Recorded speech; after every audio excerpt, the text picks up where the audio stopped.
ದಾವಣಗೆರೆ ನಗರದಲ್ಲಿ ಶಾಲೆಯ ಕಟ್ಟಡ ತೆರವುಕ್ಕೆ ಶಾಲೆ ತೆರವು ಮಾಡಿದಂಥ ಸ್ಥಳದಲ್ಲಿ ಶಾಮಿಯಾನ ಹಾಕಿ ಕ್ಲಾಸ್ ಮಾಡಲಾಗ್ತಾ ಇದೆ.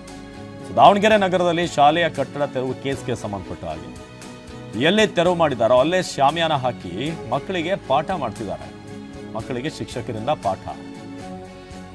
ನಿನ್ನೆ ತೆರವು ವೇಳೆ ಸಂದರ್ಭದಲ್ಲಿ ಕಣ್ಣೀರು ಹಾಕಿದ್ರು ವಿದ್ಯಾರ್ಥಿಗಳು. ಶಾಲಾ ಆಡಳಿತ ಮಂಡಳಿಗೆ ಮಕ್ಕಳ ಪೋಷಕರು ಕೂಡ ಸಾಥ್ ನೀಡಿದರು.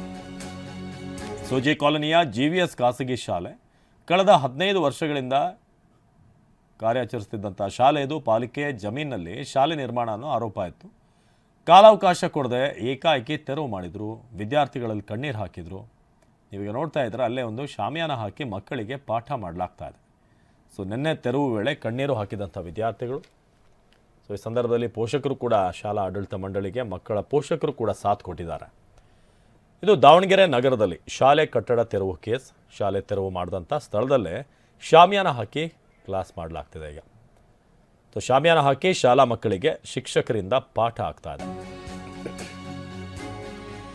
ಇನ್ನು ಶಾಲೆ ಕಟ್ಟಡ ತೆರವು ಪ್ರಕರಣ ಪಾಲಿಕೆಗೆ ನೋಟಿಸ್ ನೀಡಲಾಗಿದೆ. ದಾವಣಗೆರೆ ಪಾಲಿಕೆ ಆಯುಕ್ತೆ ರೇಣುಕಾ ಅವರಿಗೆ ನೋಟಿಸ್ ಅನ್ನು ಕೊಡಲಾಗಿದೆ. ಟಿವಿ9 ವರದಿ ಬೆನ್ನಲ್ಲೇ ಎಚ್ಚೆತ್ತುಕೊಂಡಂತ ಅಧಿಕಾರಿಗಳು ರಾಜ್ಯ ಮಕ್ಕಳ ಹಕ್ಕುಗಳ ರಕ್ಷಣಾ ಆಯೋಗ ನೋಟಿಸ್ ಕೊಟ್ಟಿದೆ. ಈಗ ಮಕ್ಕಳ ಶಿಕ್ಷಣದ ಹಕ್ಕನ್ನ ಕಸಿಯುವಂತ ಪ್ರಯತ್ನ ನಡೆದಿದೆ. ಆಯೋಗದ ಅಧ್ಯಕ್ಷ ಶಶಿಧರ್ ಕೋಸಂಬೆ